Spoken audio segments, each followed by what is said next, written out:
Section 1. You will hear a young student, Andrew, ringing an employment agency inquiring about their services.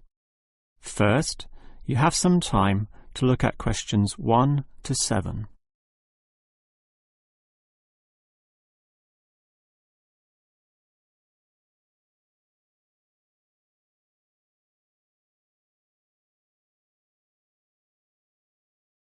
You will see that there is an example that has been done for you.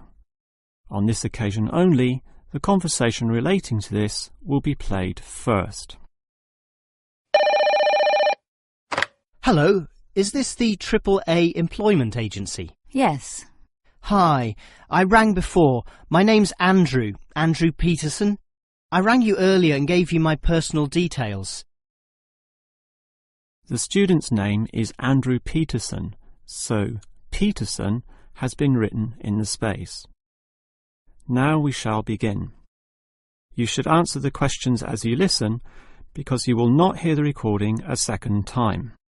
Now listen carefully and answer questions 1 to 7. Hello, is this the AAA employment agency? Yes. Hi, I rang before. My name's Andrew Peterson. I rang you earlier and gave you my personal details. If you remember, I'm that student looking for work during the summer holidays. Oh, sure. Actually, I have your file right here. But we still need to add some further information. Yeah, that's what they told me, and that's why I'm ringing. What do you need to know? Well, we have to know your main level of education. It's a degree, I suppose. Yes, but I'm still doing it in engineering. It's quite interesting. Some of my friends are studying computing, though, so I'm interested in that also. Well, I'll just write in your main degree subject, engineering. We usually have a demand in computing, though. Have you worked with computers before? No, I just do some programming for fun at the university, but I almost got a job as a computer designer once. Actually, the only job I've ever had was as a car salesman, believe it or not. Well, at least you've had experience dealing with customers. What about hobbies, though? Sometimes they can help develop useful skills. In my free time I don't do much, mostly study. I play chess occasionally at the university chess club. That's right next to the tennis courts, but I'm not interested in that. Chess helps develop analytical skills, so I'll put that down. Of course, it's your main skills that employers want to know about. What would you say they are? Well, I'm in my 3rd year now, studying electrical machines and generating systems, but I'd say electronics is my best skill, much better than, say, my machine skills, which aren't so good, actually. OK. Machine skills are in demand, but so too are electronic ones, so we might be able to find you a part-time job in that field. But what sort of money do you expect to get? Oh, anything, really. I'd want the standard payment, let's say. What's normal? 1,000 a month? 1,500? I'll just put $1,200, OK? That's fine by me. When can you start? Say, within 2 days? Easily. Actually, less. In fact, just give me a ring and I'll be able to start immediately. Although I admit it'll take me a few days to get used to getting up early in the morning. OK, that's just about it. Unless you'd like to add anything else which may help with your application? Not really. I ride a motorbike, but that's unimportant. I'm friendly, but every applicant claims that, right? I can speak another language. Ah, that might be useful, depending on the language. Is it Chinese? A Chinese speaker would go down well. Spanish, I'm afraid.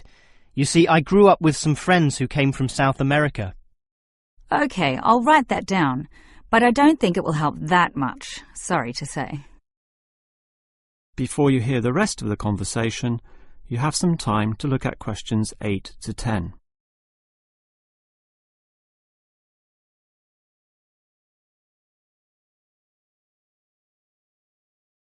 Now listen and answer questions 8 to 10. Well, thanks for your help, and hopefully I'll get a job soon. But can I just ask one more question? Sure. What, basically, are employers looking for when they interview someone? Oh, many things. Being hardworking, diligent and focused on your job is good, but surprisingly it often means you can't see the bigger picture or provide suggestions which help the company move forward. That requires thinking for yourself, outside the box as they say, and being free of the standard ways of approaching tasks. Employers certainly value that. I guess experience must help, though. It depends. If it involved a routine job, one which didn't exercise your mind, it might not mean that much at all. But since companies are basically composed of people, it is important to be able to get along with others. There's no point in hiring someone whom the other employees don't like, right? That just causes problems. In fact, I would say that being friendly and approachable ranks far more highly than your academic qualifications. OK, and that's all assessed at the interview, right?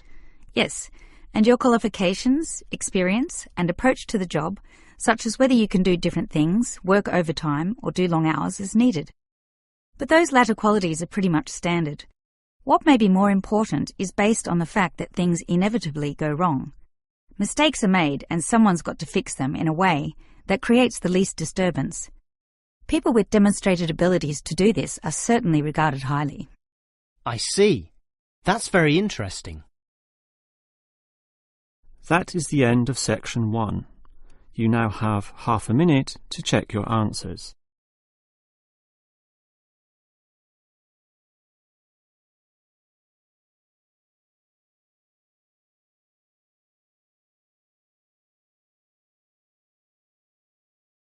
Now turn to section 2. Section 2. You will hear the manager of a fitness centre giving information about the centre to some new customers. First, you have some time to look at questions 11 to 15.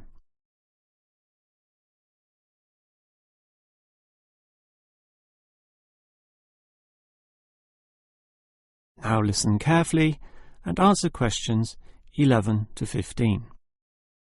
Hello everyone, and welcome to the Fit for Life Health Centre, a place which, as the name suggests, is not just for short-term solutions, but rather intends to put you on a sensible and achievable footing for the rest of your life. And that's how we're different. For example, we could immediately put you on a harsh exercise program, expecting you to work out every day, but such a plan would see you quickly lose interest. That's why the initial step is a 1.5 hour consultation in which your lifestyle, current situation and long-term goals are all thoroughly analysed. Now, an important part of this consultation involves analysing what you eat. There's no point exercising here and losing weight, then putting it all back on later. You will need to show self-control and discipline in your diet, and we'll work on that. Similarly, we'll put you on an exercise regime suitable for your level of fitness. So that will involve a test where we will take you through some activities, then measure your heart rate and blood pressure to determine how fit you are. This will be monitored during every subsequent consultation, along with your exercise schedule, and that occurs monthly and not half-yearly, as with many other centres. As to our actual exercise machines and programs, you will have to decide whether it is muscle mass, stamina, or general fitness that you want to develop. Think about which of these 3 you want to target, and we'll design a specific program for you. But remember, bulging muscles aren't necessarily suitable for everyone. Sometimes it's better to think in terms of 2 simple concepts: muscle definition and stamina, or, if you are female, being fit and healthy, in both mind and body. Before you hear the rest of the talk, you have some time to look at questions 16 to 20.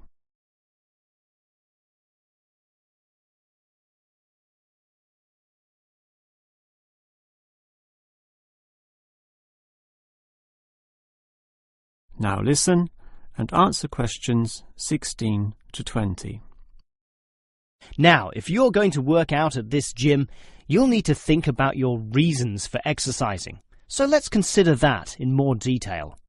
Muscle mass is certainly popular with the guys, probably seeking to impress the girls, And with muscles comes the confidence to do that, right? Well, for that, you'll need our high-stress weight units, where pumping iron is all the rage.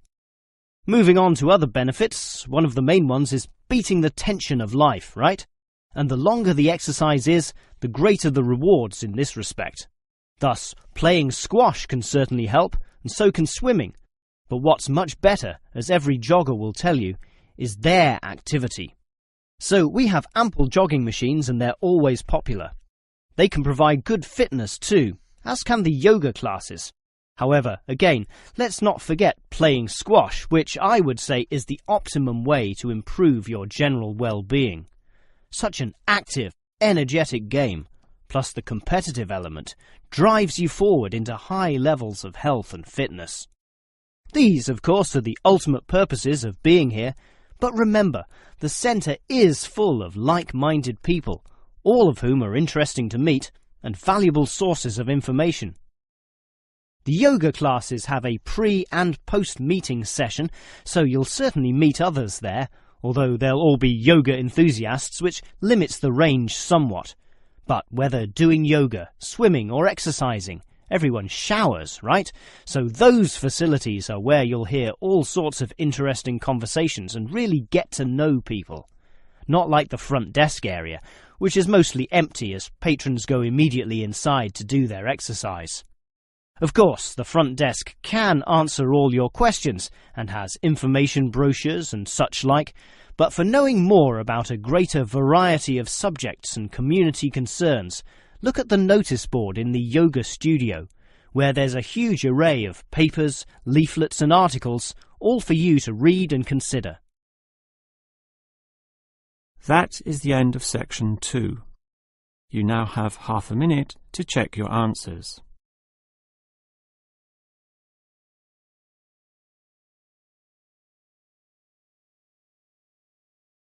Now turn to section 3. Section 3. You will hear two faculty directors talking about which person in their university to promote. First, you have some time to look at questions 21 to 25.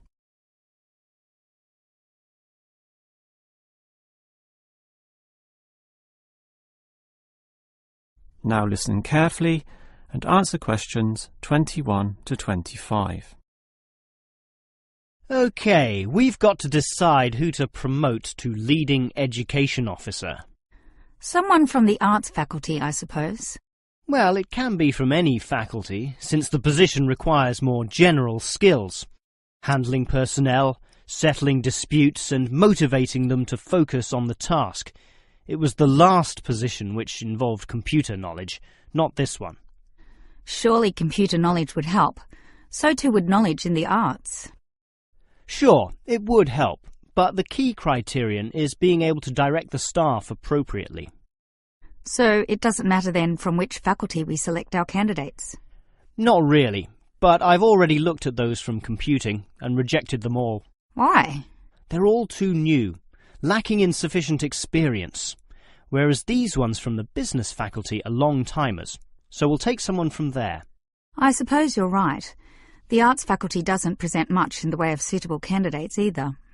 But we'll still have to train the person, teach the ropes, as they say, and he or she will have to expect to do overtime as needed.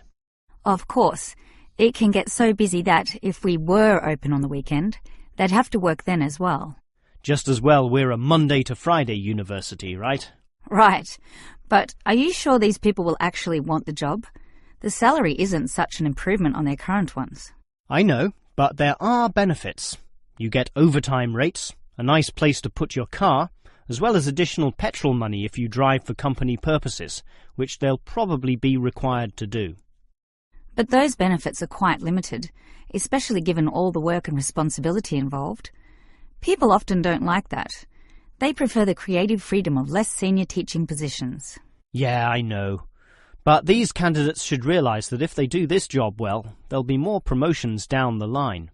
You know how everyone likes having their own office, right? Sure. Well, that would come after a few years, if they're prepared to work hard and grow with the university. Yes, that should attract these people.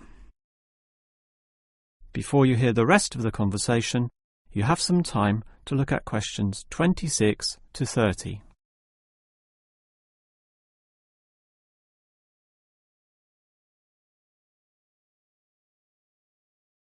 Now listen and answer questions 26 to 30. Well, that's enough talk about the job. What about the actual candidates? How many do we have? I've narrowed it down to 4. Just using their first names, that's Stephen, Abdul, Lek and Oscar. As you said, there's quite a bit of experience between them, about 34 years in all. What's the exact breakdown of figures? Abdul and Stephen both have 7 years. Lek has 1 more, and Oscar is the most experienced at 12. But who's the most qualified? Stephen and Abdul have an MBA. Oh, sorry, Abdul's got something called a MBP, some foreign thing which translates as Master of Business Practice. I'm not sure what that is, but does he do the job well? Very well, apparently. Better than Lek and Oscar, who hold a degree and some certificates respectively. But we have to think about any drawbacks. You know, possible issues with any of them. I asked the respective deans for feedback, and I found out that Stephen, the younger one, drinks a bit. So he has a problem with alcohol? No, he never drinks to excess, but at the bar he's often expressed his intention of moving on, of teaching abroad. Ah, he's not stable. Not stable at all, apparently. We'll never know for how long he'll hold the job. We need stable personnel, and people without family problems or sick relatives like the last guy we promoted. What about Abdul, then? Will he do? He might do, except his English language ability is limited. It's functional, but a bit broken, and meaning is sometimes lost. That's not the problem with the next candidate, Lek, who has good language ability, but this job involves handling people, and his dean says Lek's attitude is bad. In what way? His manners are okay, and he's interested in his job, but he believes there should always be adequate leisure in life. He definitely won't work overtime and complains a lot already about his job. But this last candidate, Oscar, is probably not the right one either. Why not? Not another problem with language. His first language isn't English, but he speaks it well enough. He's stable with a good attitude, but his age is the problem. Age is not a problem. That would be ageism, and I don't believe in that.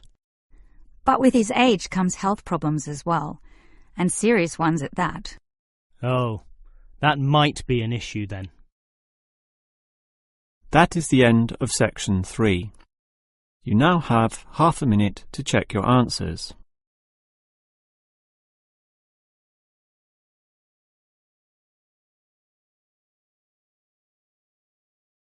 Now turn to section 4.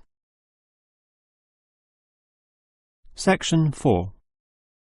You will hear a lecturer talking about caves.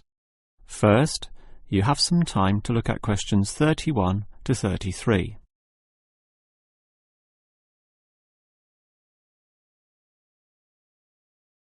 Now listen carefully and answer questions 31 to 33.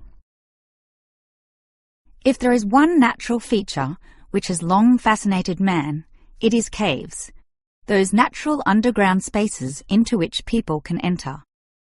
No known cave in the world can exist without it being extensively explored, whether it be in remote areas, such as the Clearwater Cave in Borneo, or immensely long and difficult, such as Mammoth Cave in America. Or perhaps the most challenging, those caves below the water table, full with water, in which case the exploration is known as cave diving. Whatever the case, if the caves are known, as complex and difficult as they usually are, they will be explored. The formal name for the study of caves is speleology, and involves many disciplines such as chemistry, geology, biology, and cartography, or the science of making accurate maps, since the largest caves can be hundreds of kilometers long and highly complicated. If the exploration is just for fun, the activity is known as caving.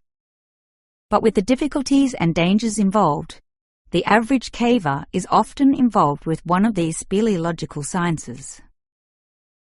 As for the number of caves in the world, research suggests that only a fraction have been found and documented, mostly in the areas in which caving has long been a popular activity, such as in America, France, or Australia.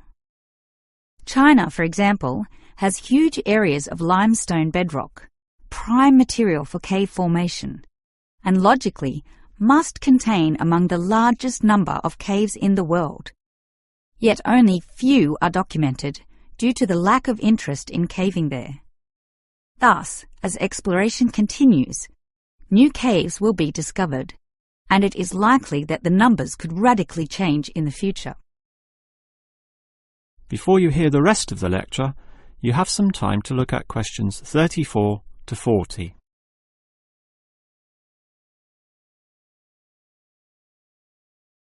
Now listen and answer questions 34 to 40. With caves being such mysterious and intriguing places, the obvious question concerns how they form. The most common cause is the effect of slightly acidic water in a process called dissolution. Here, water seeps into the ground and down through rock masses. If this rock is soluble, the water dissolves some of it, and over time, the passage expands to become a cave or cave system. The largest and most common of these involves limestone, although other materials are possible, including gypsum, marble, and even salt. Now, if the cave is formed at the same time as the rock, it is called a primary cave, and the most common of these are lava tubes. When lava from volcanoes flows downhill, the topmost surface cools and solidifies first, leaving the hotter lava to continue to flow beneath. If most of this eventually flows out, a hollow tube is left. The country, Iceland, has some excellent caves of this type, and even far-flung Australia has a few.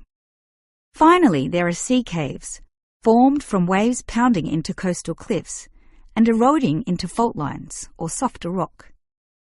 These caves are usually the shortest, about 50 meters at most, since the erosive action of the waves can only reach a certain distance.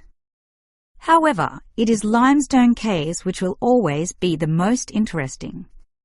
This is due to the presence of limestone formations. As the groundwater seeps downward through the ceiling of the caves, it encounters a different pressure and temperature, causing it to deposit a small amount of its dissolved calcium carbonate. Over time, through the action of millions of drops, this deposition process results in ever-growing masses, known as stalactites, if hanging from the ceiling, or stalagmites, if growing from the floor. Alternatively, the water may flow over a large surface of rock, forming flowstone, and with other sorts of processes, can result in beautiful milky white formations of astonishing complexity. One of the best examples of this, as well as of what surprising discoveries may yet await, is the Lechuguilla Cave in New Mexico. In the 1950s, some cavers heard the sound of wind underneath some large boulders on the cave floor, a clear sign of a deeper passageway. It took until 1984 for a group of cavers to gain permission to start digging, and 2 years later, in 1986, they broke through into a walkable passageway, unlocking one of the longest cave systems in the world, the deepest in America, and some of the most beautiful formations ever found. Unusually, many of these were yellow with sulfur, suggesting that the caves were a result of hydrogen sulfide from nearby oil deposits. This was forced through fracture lines, combining with existing groundwater to form sulfuric acid, dissolving the limestone from the bottom up instead of the normal top-down seepage which characterizes most limestone cave formations. That is the end of section 4. You now have half a minute to check your answers.